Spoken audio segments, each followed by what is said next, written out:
नमस्कार, मी वंदना बोलत आहे. वंदना रेसिपीमध्ये आपल्या सगळ्यांचं स्वागत आहे. मी आज बटाट्याच्या चकल्या बनवणार आहे, बटाटा साबुदाण्याच्या. ते बघा, त्यासाठी 1 किलो साबुदाणा घेतलेला आहे. रात्री भिजत घातला होता. आता तो मिक्सरला बारीक करून घेणार आहे.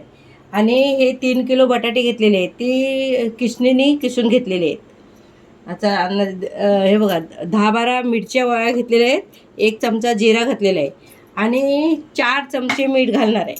4 किलोला 4 चमचे, किलोला 1 चमचा. चला आता हे बारीक करून घेऊया. बघा, आपलं बटाटे आणि साबुदाणा एक जीव करून घेतलेला आहे.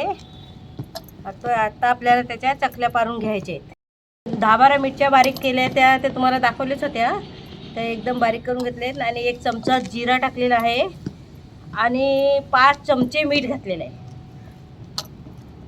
1 किलो साबुदाण्याला 5 चमचे मीठ घातले. हे बघा, आपल्याला साच्यात असा भरून घ्यायचा आहे. तर तुम्हाला पाहिजे त्या आकाराच्या तुम्ही चकल्या पारू शकता, बटाट्याच्या चकल्या. हे बघा,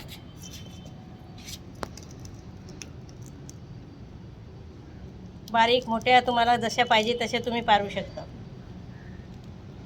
मी जरा मोठ्याच पाडताय.